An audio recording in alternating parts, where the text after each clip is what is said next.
Conversations now turns to the road to 2027 as we analyze early signals from last Saturday's elections, the FCT, Kano and Rivers states. Across the Federal Capital Territory, the All Progressives Congress secured 5 of the 6 area council chairmanship seats, with APGA clinched the Gwagwalada seat in a keenly contested poll. Voters in Abuja, Municipal, Kuje, Buhari, Abaji and Kwali showed high engagement, reflecting the stakes ahead of the general elections. Now in Kano State, the APC emerged victorious in the by-elections for the Kano Municipal and Ngogo State Assembly constituencies. The elections, conducted amid low turnout due to Ramadan, as some might say, saw the ruling party's candidates, both sons of late lawmakers, winning comfortably. Opposition parties like the PDP, NNPP and ADC largely stayed away, citing procedural concerns, but INEC and security agencies described the exercises as peaceful and orderly. Meanwhile, in Rivers State, the APC also dominated by-elections, with Napoleon Okalikpe and Henrietta Lolo declared winners in Ahoda East 2 and Kana 2 constituencies. Observers highlighted the calm and disciplined conduct of voters, while security and electoral officials ensured smooth operations. Now, these results offer early indications of voter trends, party strength, and the challenges ahead of Nigeria approaches the 2027 polls. Now, today we'll unpack what these outcomes mean for political strategies, voter confidence and democratic engagement with our guest, Dengiafe Angalapu, a research analyst at the Center for Democracy and Development. Good morning and thank you for joining us on Daybreak. Thank you for joining us. All right, let us look at the wider picture of what happened on Saturday with the polls in the FCT, in Kano State, as well as River State. I'd like to hear your own point of view. So, good morning, Nigeria, and it's good to be here again. So I think what happened in FCT, Kano and Rivers, it's a rehearsal of what would happen in 2027. And these elections are very significant, coming just after the signage of the Electoral Act. So we have a new Electoral Act now, and then it's supposed to start immediately. So these polls were the first test of the Electoral Act. Now, did they meet expectation? I think that what these elections show, whether for the FCT, Kano, and for Rivers, is that there is a lot that needs to be done, a whole lot that needs to be done. And it effectively shows that we have not learned enough, from the challenges that we encountered in the 2023 elections. Now, you made mention of the Electoral Act, the new Electoral Act that we do have, Electoral Act 2026, I would call it. At this point, as you made mention, it was supposed to take immediate effect. Mm-hmm. Did we see the effect of that Electoral Act with all that has been put into law when it comes to recording of results, transmission of result as well, and inmates being able to vote, as well as I would say journalists and essential workers that are meant to vote beforehand? Did we see the implementation of that, and how will that translate to 2027 and INEC being capable of making sure that they implement all that has been signed into law? Yeah, so it was very challenging. First off, there were different dimensions to it. I will begin with the very laudable innovation, although it has a caveat that, of course, if network fails, they can revert back to my manual. But that laudable innovation is the mandatory transmission of election results.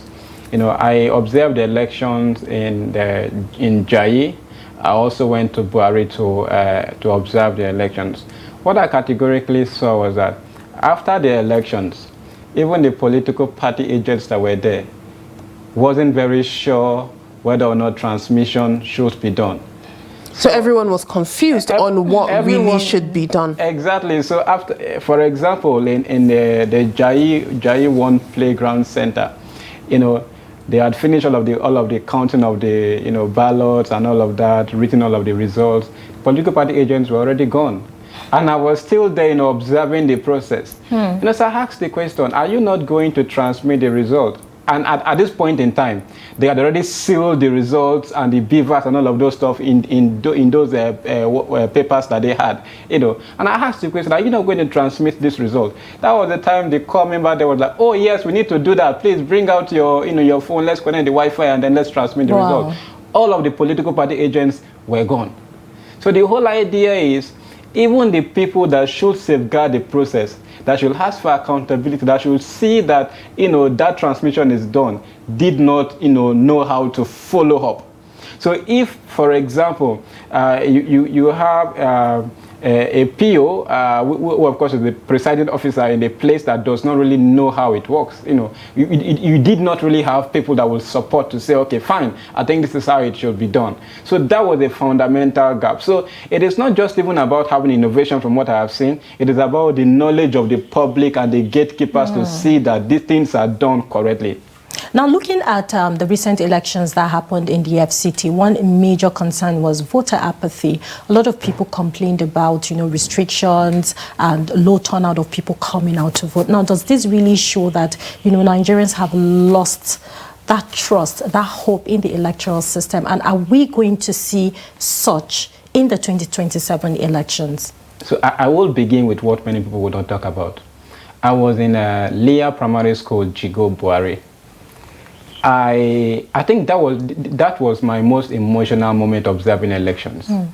I saw a lady walk to the voter register that was pasted, and immediately she started crying. I know elections evoke a lot of emotions. When people lose, people cry. Some people also rejoice. So I was wondering why someone would look at a voter register and start crying. So I inquired, why is this woman crying? You know what she said? She said she saw the name and picture of her late sister, right? Do you know what that means? It means that the voter register itself that we actually rely on to calculate the voter turnout has people that have died long time ago. So there was no update. It hasn't been cleaned, right? It hasn't been cleaned. So when we say we have, for example, 70 registered voters, ask yourself, how many are fake names? How many have even died long ago? Before we can even say these are the actual voters and these are not the actual voters that we have. Of course, that is one. The very popular one again is also the fact that Abuja is a metropolitan city and it's highly mobile. So people come here 2-3 months and they go. And unfortunately, when the registration opens, they look for the closest place to register. But sometimes, if it doesn't favor them also, they leave. You understand? So you have a lot of people registered in Abuja that are no longer in Abuja. It's a very highly mobile city. So if you do not open a window where people can quickly transfer, their voter registration out of that point or to that particular point, it means that you're going to have a very lofty and big register, but most of the people that should vote in that place are actually not there anymore. Another reason for low voter turnout also is that Abuja has different layers of government. You have the presidency, the president who basically serves as the governor of Abuja, and then he has a minister. So what many people see as FCT, basically where you see them mostly is revenue collection, right?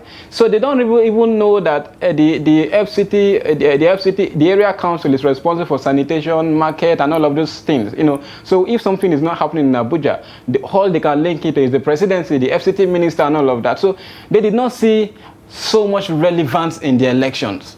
So that is also one reason why people did not come out to vote. And lastly is the fact that many people were reassigned to a different polling unit, or the polling unit in a particular place was changed.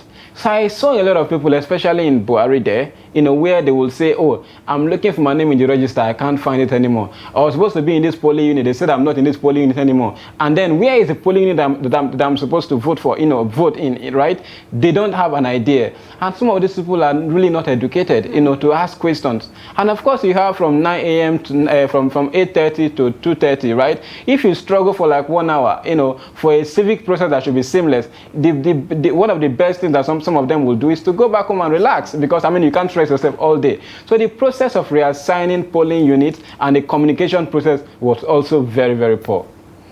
Now, we have seen so far that APC has won majority of seats in the FCT, Kano's and Rivers State. What do you think this indicates about party strength and political alignment ahead of 2027 with the strength of push, I believe, that is happening at this moment? So as an advocate of a multi-party system, as a competitive democracy, for me, it's really very saddening. And again, I will say that from 2023 till now, we've had elections that are very uncompetitive.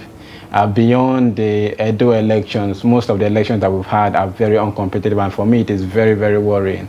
So we've seen the ADC come to light recently with all of the coalitions and all of that, but that has not also led to electoral fortunes for them. In the Anambra election, we did not see them, have that level of showing. In the FCT, in Kano State, or even in Rivers by-elections, we did not see that level of showing. Now, why is this very worrying? Nigerians have limited levels of choice. And for me, really, what was again very worrying was that in the polling units that I went to, I saw APC agents in all of the polling units. But in some places, I saw one ADC agent, serving 2-3 polling units. I did not see some party agents at all. You could see the SDP, you could see the Labour Party, I didn't see Labour Party at all. Labour Party was not on the ballot page. Yeah. So I saw NNPP at some point, and then the ADC, and then ABGA at some point. But the other political parties, most of them, I did not even see at all. So how would you protect the vote? So it means that the political parties have actually lost the elections before the election day. Because if you believe that you have a vote to protect, you will deploy agents to that particular political party, to that particular polling unit. So for me, it is very, very worrisome. It now shows that the 2027 elections, what we should be looking for, perhaps, maybe it's the primary of the APC. Because if you're able to scale to the primary of the APC, the real election, if it continues this way, might be very, very uncompetitive. And if people already know that the election has been decided, or we know that there is only one candidate that probably will win, whether you vote or you don't vote anyway, people would basically withdraw themselves from the process. So for me, it's a call to political parties. This is the time. We still have like a year to the elections, right? So this is the time for them to mobilize voters, because for me, really, as an advocate of a multi-party system, we all want political parties to be at their best so that Nigerians can have a choice and then choose between credible alternatives. Now, looking at the elections that happened in Gwagwalada, we saw PDP emerging as the winner of the area council. And when you look at, the political history in Gwagwalada area council, apart from the fact that we have had APC, ruling for 2 terms, right from the onset, it has been PDP in that area council. And APC, sweeping other area councils. What does this say about the dominance of APC in Gwagwalada area council now, for example? Are we going to say that because of the geography of Gwagwalada, which is one of the biggest area councils in the FCT, being that we have lots of institutions in that area, what does this say about, APC dominance and what it could, mean for smaller parties? So I really think that, it basically displays that when people want something, it doesn't really matter the particular political platform. They would go for it. This is the kind of story you have in Anambra, despite all the dominance of the different political parties. Habga has been ruling. It is because they think that Habga, secures their interest, Habga promotes their interest, and whoever probably that Habga brings, they've subscribed to it. So in the Gwagwalada case, it could be that the political gatekeepers in that particular place still wants to be in the PDP. And the people also, they know themselves. Remember, when you leave Amak and then you go to Buare, Gwagwalada, and those places, the election becomes real. This is where you have, the indigenous people, the Gbagi people. They know themselves in that regard. It is not like Amak, where some of the candidates that came out, I have not seen them before. And in fact, to be fair, I didn't even know the AMAC chairman before these elections. I only saw, yes, I mean, I only saw, as someone that works in the NGO space, that works in I did not know him, right? I only saw the posters. I'm like, oh, this is the AMAC chairman, right? And I live in AMAC. But when it comes to those rural areas, right, they know themselves. Remember, these people have been struggling for, some sort of representation, some sort of, they want to come into the scheme of things in their Abuja, in their Abuja metropolis, right? They want to see that the indigenous people are not erased. So they have an agenda. So when it comes to those places, they know themselves. And if, for example, the candidate of the PDP is the one that they think that best articulates their ideas, they will vote for that particular person. And that is how election should be. It ought not, no matter about the political parties per se, but the individuals that are driving the political process and how they connect, with the people. Now, let's talk about the electoral processes when it comes to election day. There are different factors surrounding that when it comes to, INEC providing election or voting materials and all that needs to be provided during the elections. Now, aside from that, the conduct as well really matters. We've had reports of different areas having issues when it came to a ballot box snatching or a ballot box being hidden or vote buying as well. You call it vote trading, right? Yes. So what does this indicate when it comes to 2027? Do you think that it is something that would roll over at this particular point, even though Nigerians have been reserved and pulled away when coming out to vote? Yeah, so I think that all of this, like I said, it's a dress rehearsal for 2027. So I think all of this will happen. When you talk about vote buying, I am always of the opinion that we should leave the exchange ground and then go to the production ground. So if somebody, for example, the EFCC arrested somebody for holding 17 million naira, and my question would be, where did the money come from? Where is the source? It's not just prosecuting that person, but let's go to the source, the production center, and then make that, not just the market ground, because the election appears to be the market ground where the exchange is being made. So we need to see how we even monitor our budgets. For example, if a budget process is monitored effectively, how will you get hundreds, 1 billion, to buy votes? It's difficult because, that is where the money comes from. So we have to go to the production center. That is one. The second one about electoral processes when it comes to, malpractices also is that, we need to ensure that people are trained, on mandate protection. So people understand the electoral processes very well and are able to see that their votes count and they guide their votes jealously. But overall, all what we've seen is a dress rehearsal of what will happen in 2027. I do not expect things to change unless there is a very, very drastic change in how things are done. I mean, you also, another irregularity we saw, for example, was the minister of the FCT, moving across different polling units. And I've searched the Electoral Act to know whether he is a supervisor, an INEC official, or it is very confusing at this particular point in time because INEC needs to interpret to us on what ground was the minister allowed to move when other Nigerians were not allowed to move. So these are some of the controversies. So I expect that this new INEC share will basically look at this election, make good appraisals, and then say, I want to make a better elections, in 2027. Just like Jega made his mark in 2015. We want to see this INEC share make its mark. And all of this, maybe we could give him the space to say he came before the Anambra elections, and these are his own, maybe these are some of the very first elections he has conducted. So perhaps he is still studying the architecture and the system. But now that we've had these elections, first, it's not even waiting till the 2027 elections. We have Ekiti elections coming up. We have Osun elections coming up. Let's even see that these elections are significantly better as we wait for the 2027 elections. Now, talking about INEC giving, remarks based on the last election that happened on Saturday, one other thing that came to my mind is transparency and accountability as to how much was being budgeted in the FCT elections, how much was being used, and how much, should I say, a record of losses that they had, because some polling units had just 1 people that registered and never turned up, during the election. So do you think that INEC owe Nigerians the explanation as to how much was budgeted for the FCT election, Rivers and Kano, and just give us a breakdown, a record as how this money were being spent? We also have records of, some the polling units going to this units with the wrong beavers machines, and a whole lot. So do you think INEC owe Nigerians? Yes, I'd like to piggyback on that question. Now, another aspect when it comes to INEC's efficiency as well, there are other places that did not get their materials early. Absolutely. And what happens to areas that are hard to reach? How efficient will it be when it comes to election day?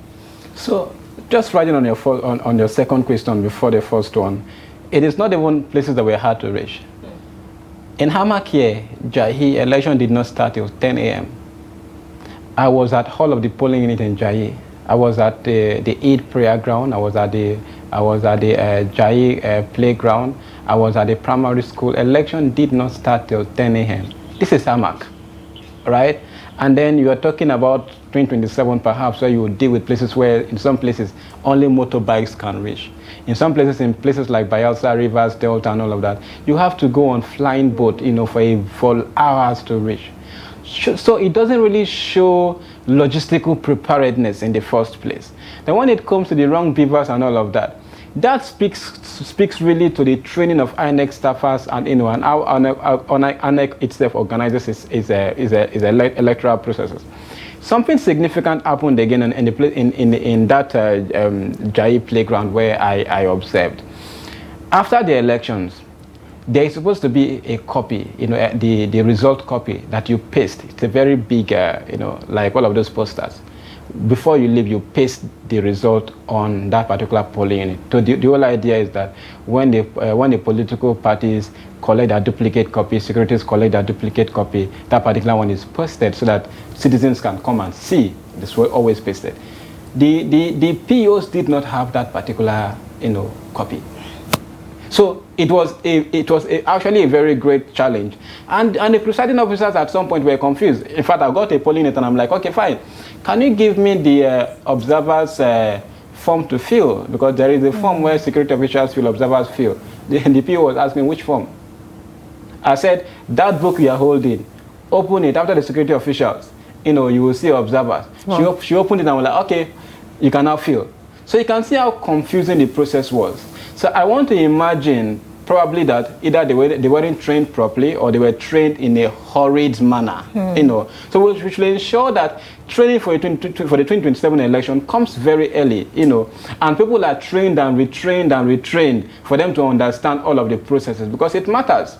At a particular point, there was an invalid vote, right?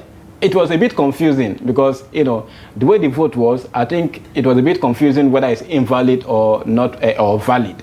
So what the presiding officer did, which I think was very wrong, was to carry the ballot and show to the security officials and all that, is this a valid vote or not? I'm like, well, you are the presiding officer. Yes. You are supposed to be the one to make decision on this case, to say this is valid, this is invalid, because you are the one that have been trained. But you are calling interested parties like political parties to say, should we say this is invalid or not valid? And there's an argument erupted. Say, oh no, so it's in the line, it's not in the line and all of that. I'm like, you are the presiding officer. As your name even confirms, presiding officer.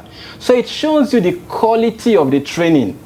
So we need to do a lot to ensure that the quality of the training is good. When it comes to late arrival of materials, sometimes it is also beyond INEC, right? So you have all of these drivers sometimes that come very late, right? Because I also experienced a specific case where some guys said, some of the officials said their vehicle broke down and all that. So you have all of these challenges. But it is now for INEC to plan against all of this third-party arrangement. If they are working with the National Union of Road Transport Workers, let us not see a sabotage. Let us not see a process whereby drivers deliberately want to sabotage an electoral process or deliberately becomes very recalcitrant or not just want to do their job. What is the accountability process for drivers that refuse to do their job? Because if, for example, an election finishes in a hostile environment and there is no vehicle to take the officials out of that environment, and it's a very hostile and violent environment, you have put all of the INEC officials there at risk. But vehicles were given during the 2023 elections. I think INEC. So now back to my question as to transparency and budget as well. Budget as well. INEC will always argue that the vehicles are not enough. And even in the last election, let's not forget, INEC signed an MOU with the National Union of Road Transport Workers. So it shows that the official vehicles that were given couldn't serve all of the states and all of the purposes. So even if you're using these third-party people, you have to have an accountability process in place to ensure that they do not sabotage the process. You have to ensure that they are accountable to the process so that you don't put your staffers at risk. And you also don't want a situation where, for example, let's just say you make an arrangement with the National Union of Road Transport Workers, right? And let's say the chairman of that particular state is partisan. It directs all the drivers to say, do not take materials to an opposition stronghold late. So maybe by 12 o'clock, that's when INEC staffers are arriving, and the driver tells you the vehicle was bad. What will you do? Meanwhile, in the places where it is favorable to them, favorable to the particular chairman of National Union of Road Transport Workers, election is going on. So you have to play the devil's advocate here, and then see that you reason all of these things ahead and say, if this happens, what is the next step? If this happens, what is the next step? So the logistics planning is very important. It is also very important that INEC put all of this into perspective as we move into the elections. Now, I'd like to hear actually on the responsibility and the ability to be transparent when it comes to the budget for INEC. So I think that, it is our responsibility as NGOs, as the media, as citizens, to ask for that accountability. Accountability is something in Nigeria where if you don't ask for it, if you don't demand for it, it is rarely given. So you have to demand for it. That is why, for example, we have the Freedom of Information Act, right?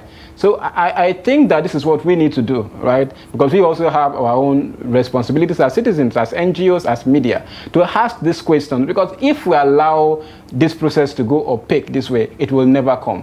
For example, it is not even just INEC, really.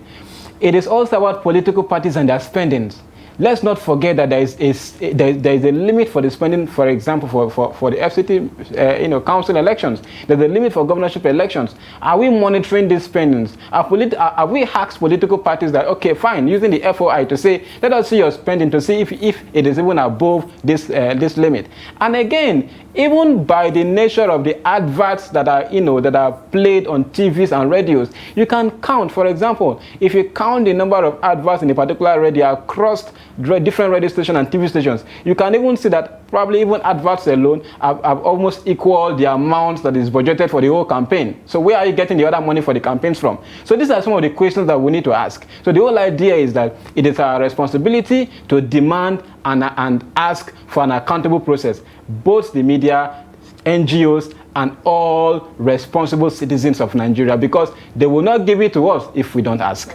Now, we know that we have to share responsibility of what is going on when it comes to our elections in Nigeria. We have to share responsibilities with the political parties and, those people that are involved in vying for positions, as well as INEC that are responsible in looking over the processes of the elections, and then the citizens of Nigeria. We have seen some people waiting to be paid off for their votes, saying it out loud, asking them, they were asked what the reason for not being in line and voting, and they would say they're waiting for their money to be given to them or for some sort of exchange. So what would you say about the state of mind of the everyday Nigerian at this point? Do you think that they have gone to a position of rock bottom and they have relinquished all power and they can just agree to take what they can and move on? What is going on at this point in Nigeria? Yeah, it's very important. You know, recently I've been thinking, and it's a very serious thinking, if a representative government is same thing as democracy. You know, why do I say so? You vote people into power, they say they are representing you. You know, for example, in the case of the Electoral Act, and you said, I want this particular thing, this is what I want. And the people representing you say, no, we actually know better than you, we can't give you that. You know, this is actually what we want. You know, when it gets to that situation, now let's connect it to vote buying, and why people would request for that. If you say you represent me, and I say this is what I want, and you as a representative that is supposed to do what I want is telling me, no, I can't give you that, you know. When you now come back to me, it now becomes transactional. I know that when you get there, you will do what you want. So let me get what I want now. So the idea about vote buying, while some will say, oh, it's an irrational choice, people in Nigeria, it's the poverty and all of that, there is also the rational aspect of it where people think that, you know, the government has done nothing for us. When they go there, you know, they don't seek, they do not, you know, care about our demands and all of that. Even constituency meetings are not held. Some officials do not even have constituency offices and all of that. So the whole idea is maybe 5,000, maybe 5,000 naira, 2,000 naira is better than having nothing at all. So those are some of the challenges. So the idea is, it is not whether or not it is immoral or moral for vote buying to occur. It is how did we get there? This is the same country I heard in 1993, where people voted without money, right? This is the same country where we are saying the 1993 election was one of the most transparent elections in this country. In the history of elections. In the history of Nigeria. This is the same country in 2023, not too long ago. A presidential candidate lost in Lagos. Yes. The PDP vice president lost in Delta State. So you still, when people weigh the options, they weigh whether or not they will take money or they will vote you. It is based on credibility analysis. So if someone decides to say, I will take money before I vote, maybe the person have analyzed the situation to say, there's nothing here for me, so why not take the money? So let us see this thing as something that, you know, that should come from the government. When government becomes responsible for, you know, for citizens' welfare, automatically citizens will not value 5,000 naira over water and security. All right. Final take, let's bring in the youths here, because based on the reports that we saw during the FCT election, we saw participations of youths. A report came out of a youth copper in Gwagwalada that, you know, allegedly took a ballot box to wherever he wants to. And then according to reports, he was trying to throw it over the fence. Thank you for that. But vigilante stopped him and he was apprehended by law enforcement. Thank you for that clarity. And then also we saw a young lady who had almost 20 PVCs, you know, during the election. And people are asking, really, is it that the minds of, you know, the Nigerian youth is polluted already, being that they are seeing or experiencing everything that is happening in our political system? And how can we better educate them to change their mentality, change the way they see elections in Nigeria? Okay, so I will begin by saying that corruption, electoral malpractice, first, it is not gender-based. Two, it is not age-based. So whether you're old, whether you're young, depending on the mindset of the Nigerian, they will both be involved. So that is why I find it very amusing when people say, when youth come into power, you know, automatically things will change. It depends on the youth. It depends on the elder. It depends on the woman. So the whole idea is that we need to work on the whole of Nigerians. If not, you will see a 25 years old youth become whatever position he holds in society and do worse than what you've never seen before. So the whole idea is, whether you are a youth, whether you are an elder, whether you're a woman, whatever demographic classification, whether you are rural, whether you're urban, we need to see that, you know, we socialize ourselves to see that Nigeria moves forward. Right. At least we've seen for now that election malpractice, corruption is not gender-based, it is not youth or age-based. All right. Thank you very much, Dengiafe Angalapu, for, shedding more light on our electoral processes and the elections that happened on Saturday in FCT, Kano and Rivers State. Thank you very much. Thank you for coming. It's always a having me. Have you in the studio. Thank you for having me.